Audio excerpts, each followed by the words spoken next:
You're watching ABC4 News. Hundreds of people in the U.S., they die from unintentional carbon monoxide poisoning every year. Now, that's according to the Centers for Disease Control and Prevention. So here to talk about it, we have Sherry Pace. She's with the Utah Poison Control Center. Sherry, thank you so much for being here today. Thank you. Okay, obviously an important topic that we want to talk about here. First, for people who might not know, a simple question, but still important, what is carbon monoxide? Carbon monoxide is a poisonous gas. You can't see it, you can't taste it, and you can't smell it. So that's why we call it often the silent killer. The silent killer, we've all heard about it many times. What are some of the common sources of it? So things like your furnace, water heater, your fireplace, the gas stove in your home, our vehicle exhaust, and also fuel burning equipment like a generator. So things that many of us, we all have, obviously, at our homes. How can we prevent it? Is it preventable? It absolutely is preventable and super important to understand. So we want to make sure we have working carbon monoxide detectors on all levels of our home near the sleeping areas, because that's where we're really gonna need it there in case something happens in the night. But we want to make sure those are working well, the batteries are changed regularly. Want to make sure we get our furnace, water heater, things like that inspected by professionals annually, and our fireplaces or the flues and chimneys cleaned out so there's not a buildup.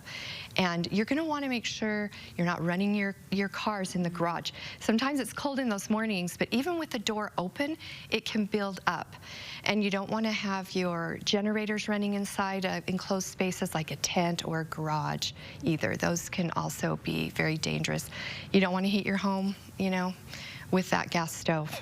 I feel like all of those tips, they're things many of us have heard constantly over the years, and we might just assume so simple, but how important are those things, even if they are seemingly simple? It really is important. I mean, if prevention goes a long way, right? And so, you know, following those steps, and you know, especially that getting those carbon monoxide detectors in your home, and you know, check the batteries or change them out.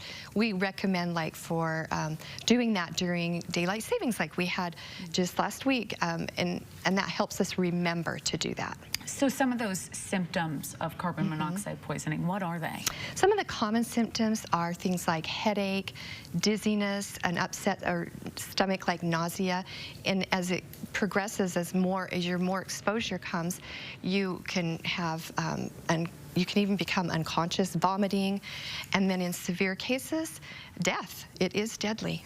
So if you suspect carbon monoxide in your home, what do you do? What's the big step to take? Yeah, so get people to fresh air immediately. If those sort of common symptoms, if you're having those, make sure you call us at Poison Control. Our number's 1-800-222-1222. We're there 24/7 and can help you.